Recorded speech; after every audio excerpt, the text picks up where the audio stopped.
नमस्कार सभी प्रिय छात्रों को, सभी लोगों का आपके अपने YouTube channel NCERT math success classes पर स्वागत है। तो देखिए बच्चों, हम लोग सारणिक अध्याय को पढ़ रहे हैं। अध्याय नंबर 4 है हमारा। उसकी हम लोग विविध मिसलेनियस एक्सरसाइज पर आ चुके हैं और पिछले क्वेश्चन हम लोग सभी कर चुके हैं, जिसका लिंक हमने डिस्क्रिप्शन बॉक्स में दे रखा है, वहाँ से आप लोग ओपन करके देख सकते हैं। आज हम लोग बच्चों क्वेश्चन नंबर 11 को बड़े ही बेहतर ढंग से समझेंगे। यहाँ से बच्चों क्वेश्चन हम लोगों की बोर्ड परीक्षा में 8 नंबर का तो आता ही है। छोटा क्वेश्चन पूछते हैं तो 5 नंबर का, और थोड़ा लंबा क्वेश्चन होता है तो 8 नंबर का आता है। तो बिल्कुल बेहतर तरीके से हम आपको समझाने का प्रयास करेंगे और वीडियो को आप लोग अंत तक देखा करें। ऐसे ही थोड़ा सा चला के देखोगे तो नहीं समझ में आएगा। तो बच्चों देखिए, हम आपको प्रयास करते हैं समझाने का। तो ये सब जो क्वेश्चन हम लोगों को 11 से 15 तक करने हैं, ये सभी क्वेश्चन हम लोग सारणिक के प्रॉपर्टी का यूज करके हम लोग करेंगे। और देखिए बच्चों, यहाँ पर जो सवाल दिए गए हैं आगे 15 तक तो करने हैं सारणिक की प्रॉपर्टीज के यूज से। बाद में आगे के सवाल हम लोग करेंगे। तो देखिए आज हम लोग इसको सवाल को समझेंगे और आप लोग भी समझेंगे। तो देखिए इसमें करना क्या है, आपको ये सारणिक दिया गया है, इसके बराबर में ये लाना है, यानी कि सिद्ध करना है। तो देखिए बच्चों, आप लोगों को थोड़ा बहुत तो जानकारी होगी कि सारणी की प्रॉपर्टीज आप जानते होंगे। तो देखिए कोशिश हम लोग इसको LHS ये हमारा RHS है। तो बच्चों हम लोग LHS को लेके चलेंगे, RHS निकालेंगे। जनरली हम लोग ऐसा ही करते हैं हर सवाल में। तो LHS यहाँ से हमने ले लिया है, ठीक है। अल्फा स्क्वायर बीटा प्लस ये गामा है, ठीक है बच्चों, बाई मत समझ लेना। Beta square gamma plus alpha, हमें बनाना नहीं आता है, गामा को हम ऐसे बना पाते हैं। तो देखिए ये गामा स्क्वायर ये, और फिर अल्फा प्लस बीटा। तो देखिए बच्चों, हम लोग कोशिश ये करें कहीं ना कहीं हमारा कॉलम या रो एक जैसा हो जाए किसी भी ऑपरेशन के द्वारा। तो उसको हम लोग कॉमन कर लेंगे। कॉमन करने के पश्चात में यहाँ पर 1 आ जाएगा। तो बच्चों हम जब 1 मिल जाएगा हम लोगों को, तो 2 जगह हम लोग उसको 0 करके सवाल को हल कर लेंगे। बड़ी आसान तरीका हो जाता है, तो ज़्यादा सोचना समझना नहीं है, ऐसा कर लेते हैं। तो देखिए यदि हम इस अल्फ़ा को यहाँ जोड़ दें तो ये alpha plus beta plus gamma हो जाएगा। इस बीटा को यहाँ जोड़ दें तो ये भी alpha plus beta plus gamma हो जाएगा। इस गामा को यहाँ जोड़ दें तो ये भी alpha plus beta plus gamma हो जाएगा। तो इसके लिए हम लोग ऐसा कर लेते हैं, C3 में ऑपरेशन लगाएंगे और C1 और C3 को जोड़ देंगे, और ज़्यादा नहीं करना है कुछ। तो देखिए जोड़ते हैं, तो इधर तो ऐसे ही लिखना है अल्फ़ा बीटा और गामा, यहाँ पर भी ऐसे ही लिखना है, यहाँ तो कुछ किया नहीं हम लोगों ने, ये गामा का स्क्वायर है, ठीक है। यहाँ देखिए हमारा अल्फ़ा जुड़ेगा तो ये हो जाएगा alpha plus beta plus gamma, ठीक है। यहाँ पर हमारा बीटा जुड़ेगा तो ये भी यही हो जाएगा alpha plus beta plus gamma, ठीक है। यहाँ पर हमारा गामा जुड़ेगा तो ये भी हमारा यही हो जाएगा alpha plus beta plus gamma. अब इससे हमें फ़ायदा ये हो गया कि यदि हम इस कॉलम से alpha plus beta plus gamma को कॉमन कर लें तो यहाँ पर 1 आ जाएगा। तो देखिए हम लोग कॉमन करते हैं alpha plus beta plus gamma, ठीक है। ये कॉमन कर लिया है, बाहर निकाल के रख लिया है। तो यहाँ देखिए अल्फ़ा बीटा फिर गामा है, फिर यहाँ अल्फ़ा स्क्वायर बीटा स्क्वायर और ये गामा स्क्वायर। यहाँ देखिए 1 हो गया, ये भी 1 हो गया, ये भी 1 हो गया। तो ऐसी कंडीशन जब हम लोगों को मिल जाती है तो बस हमारा सवाल ही सरल हो जाता है। तो इसमें हम लोग ऐसा कर लेते हैं, यहाँ 0 और यहाँ 0 बना लेते हैं। तो इसके लिए हमको R2 में R2 माइनस R1 करना पड़ेगा, ठीक है, 0 आ जाएगा यहाँ। और R3 में R3 से आप R1 को ही घटा दें, कोई दिक्कत नहीं, आप लोग समझ रहे हैं। देखिए इसको इधर लिखते हैं alpha plus beta plus gamma, ठीक है। अब देखिए हम लोग ऑपरेशन लगाएंगे, ये जो हम लोगों ने संक्रिया लिखी है इसको करेंगे यहाँ पर। तो यहाँ देखिए इसमें R1 में तो कुछ कर नहीं रहे, तो ये अल्फ़ा स्क्वायर 1 ये तो ऐसे ही आ जाएगा, अल्फ़ा स्क्वायर 1 ये ऐसे आ जाएगा। यहाँ देखिए हम लोग क्या करेंगे, हम R2 से R1 को घटा रहे हैं तो बीटा माइनस अल्फ़ा हो जाएगा, यहाँ पर देख लो बीटा माइनस अल्फ़ा हो जाएगा। यहाँ पर देखिए बच्चों beta square minus alpha square हो जाएगा, बीटा स्क्वायर माइनस अल्फ़ा, यहाँ 0 मिल जाएगा, यही हमें चाहिए था। तो यहाँ देखिए हम लोग इसको ही घटा रहे हैं यहाँ पर, तो गामा माइनस अल्फ़ा हो जाएगा, ठीक है, गामा माइनस अल्फ़ा हो जाएगा। यहाँ गामा के स्क्वायर से अल्फ़ा का स्क्वायर निकल जाएगा, यहाँ हमारा 0 हो जाएगा। तो देख रहे हैं आप, ये हमारा सारणिक में आ गया है। अब देखते हैं अब क्या मिलेगा हम लोगों को। हम लोग अगर इसको थोड़ा सा इस फार्मूले से अगर ए स्क्वायर माइनस बी स्क्वायर से अगर लिखना चाहें तो ए प्लस बी और ए माइनस बी लिख सकते हैं इसमें से। तो देखिए लिखते हैं इसको भी आराम से हम लोग, alpha plus beta plus gamma ये है। यहाँ देखिए हमारा कुछ नहीं, ये तो ऐसे रहेगा, अल्फ़ा स्क्वायर ये 1। यहाँ देखिए बीटा माइनस अल्फ़ा, इसको अगर हम लिखना चाहें तो बीटा माइनस अल्फ़ा और बीटा प्लस अल्फ़ा लिख सकते हैं, ठीक है। इसको थोड़ा आगे बढ़ा के लिखेंगे, यहाँ 0 है।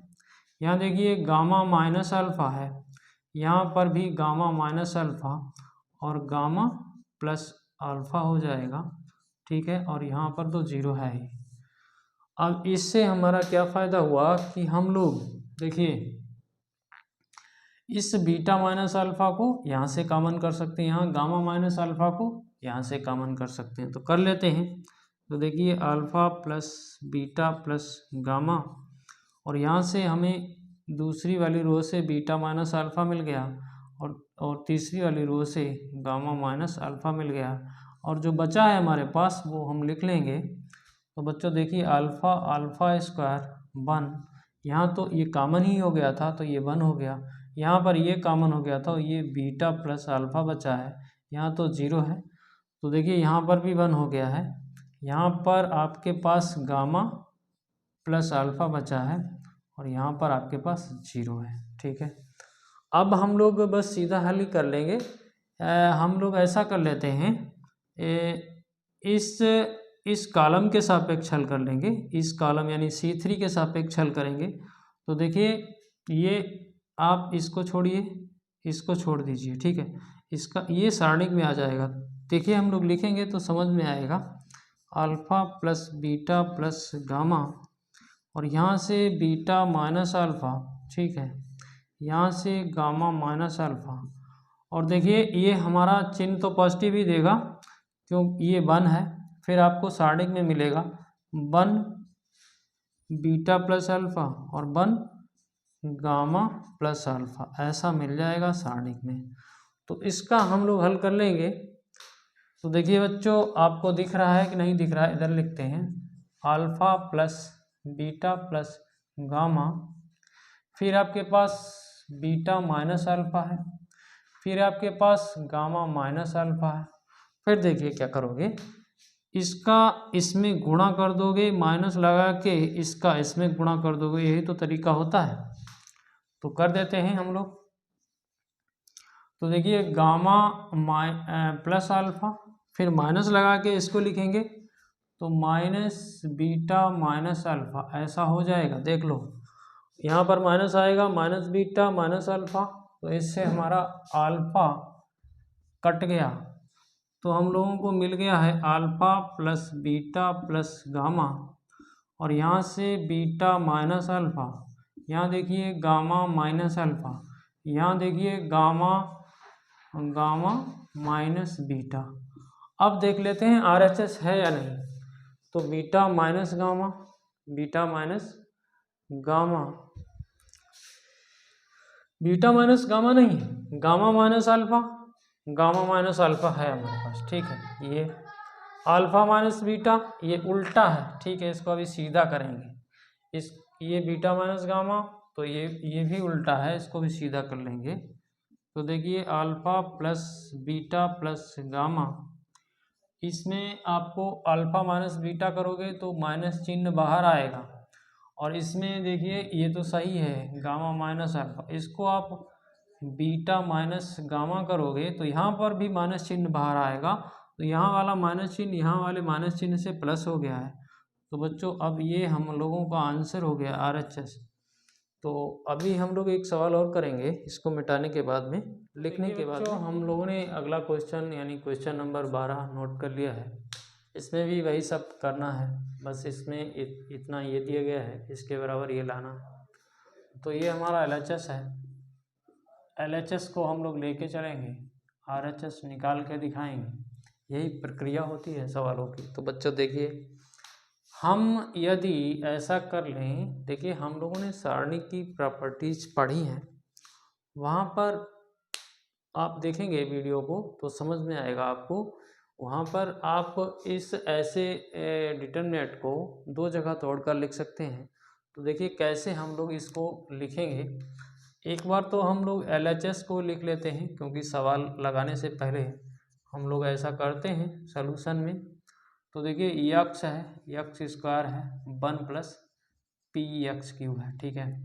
वाई है, वाई स्क्वायर है 1 प्लस पी वाई क्यू है, ठीक है। जेड है, जेड स्क्वायर है 1 प्लस पी जेड क्यू है, ऐसा है हमारे पास। इसी सारणी को यदि हम लोग लिखना चाहें तो दो जगह लिख सकते हैं। तो देखिए कैसे, आप पहले यक्स एक्स स्क्वायर 1 को ले लीजिए, वाई वाई स्क्वायर 1 को ले लीजिए, जेड जेड स्क्वायर 1 को ले लीजिए, ठीक है। ये तरीका होता है लिखने का। यक्स एक्स स्क्वायर 1 हो गया, वाई वाई स्क्वायर ये भी 1 है इधर, जेड जेड स्क्वायर ये भी 1 है। एक सारणिक हमने ये लिख लिया। अब दूसरा सारणिक कैसे लिखोगे, इसको तो लेना ही है साथ में, अब की बार में इसको लेना है। बीच में प्लस है तो प्लस लगा लेंगे। तो देखिए बच्चों यक्स है, वाई है, जेड है, फिर आपका यक्स स्क्वायर है, वाई स्क्वायर है, फिर आपका जेड स्क्वायर, फिर आपके पास ये बचा था P X Q P Y Q P Z Q. इसको लिख लीजिए P X Q P Y Q और पी जेड क्यू, ऐसा। इस प्रकार से हम लोगों ने इस सारणिक को दो सारणिकों में तोड़ के लिख दिया है। इससे हम लोगों को सवाल को करने में आसानी रहेगी। तो देखिए क्या कर सकते हैं हम लोग, देखिए थोड़ा सा आगे बढ़ें तो यक्स वाई जेड इसको ऐसे उतार लीजिए, X square Y square Z square 1 1 1, ठीक है ये, ठीक है। आप देखिए यहाँ पर, आप देखिए आप इसमें देखिए आपके पास इस कॉलम में देखिए पी पी पी तीनों में है, तो इस पी को हम बाहर निकाल सकते हैं, ठीक है। अब देखिए अब इस रो में हमारे पास यक्स भी है, यहाँ पर भी यक्स है, यहाँ पर भी यक्स है, तो यक्स को भी आप बाहर ले सकते हैं, ठीक है, ले सकते हैं। रो और कॉलम में अलग अलग कॉमन कर सकते हैं। यहाँ देखिए इस कॉलम इस रो में वाई वाई वाई क्यू, ये वाई भी आप बाहर कर सकते हो। जेड इसमें देखो दिख रहा है, तो जेड को भी आप बाहर कर लीजिए। फिर देखिए बचा क्या है हमारे पास, यहाँ से हमने एक्स को बाहर कर दिया तो ये 1 बचा है, यहाँ से भी हमने एक्स को बाहर कर दिया तो ये एक्स बचा है, यहाँ से हमने पी और एक्स को बाहर करा तो ये एक्स स्क्वायर बचा है, यहाँ पर ये देखिए 1 बचा है, यहाँ वाई बचा है, यहाँ वाई स्क्वायर बचा है। देखिए बच्चों यहाँ से हमने z को बाहर करा था तो ये 1 बचा है, ये z बचा है, ये z स्क्वायर बचा है, देख रहे हो। तो कहीं ना कहीं अब हम लोग अगर देखें तो ये थोड़ा आ रहा है, ऐसा दिख रहा है। तो देखिए बच्चों अब हम क्या करें, हम इस वाले सारणिक में ऐसा सारणिक बनाने की कोशिश करें। तो देखिए हम इस वाले सारणी की बात कर रहे हैं बच्चों, देखिए तो इस C1 कॉलम को C3 से इंटरचेंज कर दें, यानी कि इस 1 1 1 को यहाँ लाएं, एक्स वाई जेड को यहाँ ले आएं। तो क्योंकि हमारी आवश्यकता ऐसी है, ऐसा बनाना है इसको, तो देखिए करते हैं हम लोग C1 इंटरचेंज C2 किसमें, पहले वाले सारणिक में, फर्स्ट वाले सारणिक की बात कर रहे हैं, फर्स्ट सारणिक में, ठीक है, ऐसा आप लिख दीजिए। तो देखिए एक जब आप इसका इंटरचेंज करेंगे तो माइनस चिन्ह आ जाएगा बाहर। तो देखिए यहाँ 1 हो गया, यहाँ 1 हो गया, यहाँ 1 हो गया, यहाँ तो जैसा है वैसा लिख दीजिए, एक्स स्क्वायर वाई स्क्वायर और यहाँ पर जेड स्क्वायर, यहाँ पर आपका एक्स आ गया, यहाँ वाई आ गया और यहाँ बच्चों कितना आ गया है, जेड आ गया है। हम लोगों ने इसका इंटरचेंज किया तभी यहाँ माइनस आया है और बाद में जो भी है हमारे पास वो लिख ही लेंगे एक्स वाई जेड, ठीक है। यहाँ देखिए 1 है 1 है 1 है, एक्स वाई जेड है, फिर बच्चों ये X square Y square Z square है, ठीक है, ये समझ में आ रहा होगा। अब देखिए आवश्यकता तो इस प्रकार का सारणिक बनाने की है, तो यहाँ देखिए 1 1 ठीक बात है, इनका यदि इंटरचेंज कर दें, यहाँ से इसको यहाँ ले आएँ, इसको यहाँ ले जाएं, तो कहने का आशय हमारा है C2 इंटरचेंज C3 और फर्स्ट वाले सारणिक में अगर हम लोग कर दें, सारणिक में, फर्स्ट वाले सारणिक में, ठीक है, समझ तो रही हैं।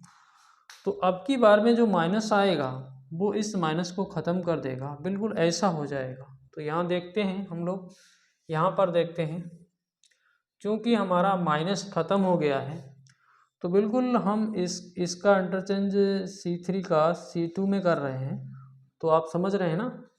तो देखिए ये हो जाएगा 1 1 1 और ये हो जाएगा एक्स वाई जेड हो जाएगा, और ये जो X square Y square Z square ये हमारा C3 हो जाएगा, X square Y square Z square ये हो जाएगा।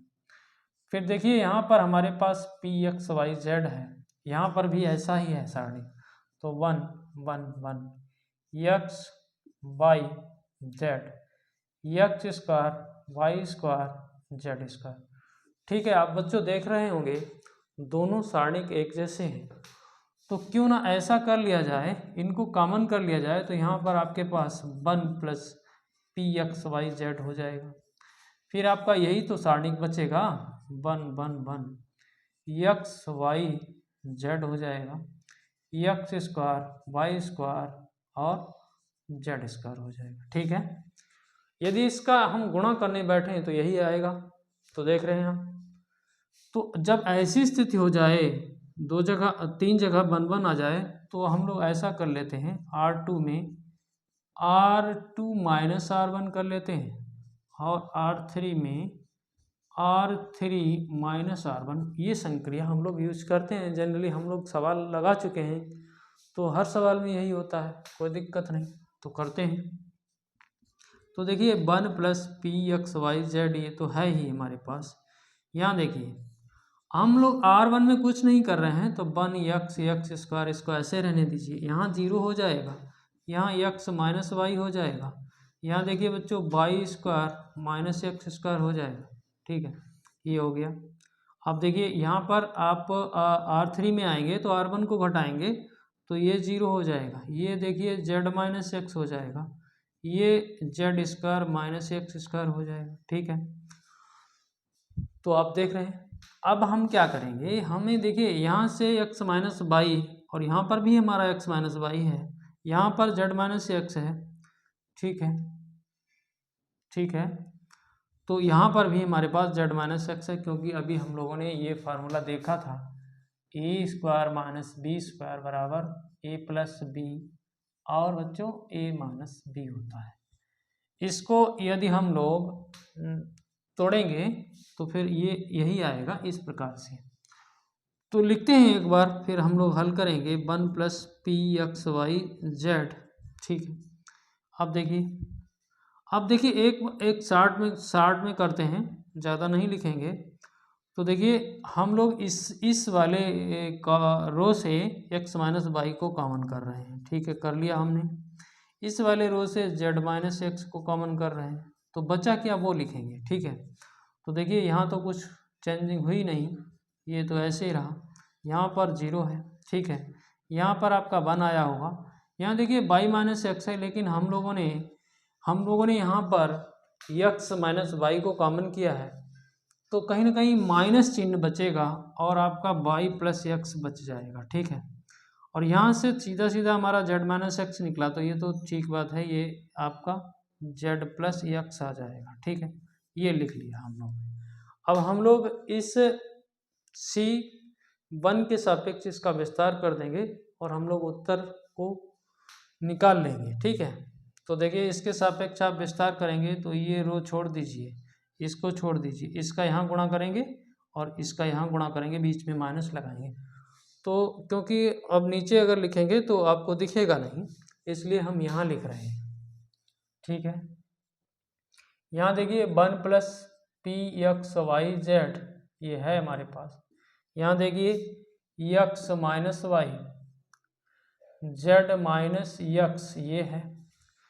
फिर जब हम लोग इस सारणिक को लाएंगे तो ये देखिए कैसे हो जाएगा, ये जेड प्लस एक्स तो है ही, ठीक है, बीच में माइनस आएगा तो यहाँ पर आपका माइनस आएगा। तो कहीं ना कहीं कुछ मिस्टेक हुई है, क्योंकि कटना है हमारा, यहाँ पर हमने यहीं पर गलती कर दी थी, यहाँ पर हमें बाई माइनस एक्स लिखना था, ठीक है, बाई माइनस एक्स, क्योंकि हम R2 में से R1 हटा रहे थे तो बाई माइनस एक्स, तो यहाँ पर भी हमारा मिस्टेक हुआ है, बाई माइनस एक्स, ठीक है। यहाँ पर देखिए अब हमारा बाई माइनस एक्स यहाँ पर प्लस रहेगा, ठीक है, ये प्लस रहेगा। अब देखिए अब हम लोग करते हैं, अब सही है, तो Z plus x minus by minus x ऐसा आ जाएगा। तो बिल्कुल आप समझ रहे होंगे, यहाँ पर हमने जो ऑपरेशन लिखा था उसमें ही गलती कर दी थी, हमें बाई माइनस एक्स करना था, हमने यहाँ पर एक्स माइनस वाई लिख दिया था, ये मिस्टेक हो गई थी। तो देखिए इससे ये कैंसिल हो गया है, तो आपके पास 1 plus P X Y Z ये तो है ही। यहाँ देखिए यहाँ हमने अभी चेंज किया है, ठीक है, तो इसको भी चेंज कर लीजिए, वाई माइनस एक्स, ठीक है, वाई माइनस एक्स, ठीक है, तो इसको लिख लीजिए वाई माइनस एक्स। यहाँ देखिए जेड माइनस एक्स, यहाँ देखिए जेड माइनस वाई, और अब देखिए यहाँ पर क्या है, एक्स माइनस वाई और वाई माइनस जेड और जेड माइनस एक्स, ठीक है। तो यहाँ पर हम इसको उल्टा करके लिखेंगे तो माइनस आएगा, इसको भी उल्टा करके लिखेंगे, यहाँ पर भी माइनस आएगा, तो उस माइनस से इस वाले माइनस, ये वाला माइनस प्लस हो जाएगा। तो कंप्लीट रूप से हमारा answer 1 plus P X Y Z, यहाँ पर एक्स माइनस वाई, ठीक है, और देखिए ये वाई माइनस जेड, ठीक है, ये हमारा जेड माइनस एक्स, ये हमारा RHS आ गया है। तो देखिए कोई दिक्कत नहीं, आप साधारण रूप से बिल्कुल एकाग्र होकर सवाल को करिए तो गलती नहीं होगी, ऐसा हो जाता है, ये मैथ है। तो बच्चों यदि हमारे बताए हुए दोनों क्वेश्चन आप लोगों के समझ में आए हो तो चैनल को सब्सक्राइब करें, बेल आइकन को प्रेस करें, ऑल बटन पर सेट कर लें ताकि हमारे वीडियो का नोटिफिकेशन आप लोगों को मिलता रहे। साथ ही दोस्तों में शेयर करें, आपके बहुत से दोस्त होंगे। साथ ही हमारा चैनल नया है, आप लोग सहयोग करें। आप लोगों का बहुत बहुत धन्यवाद।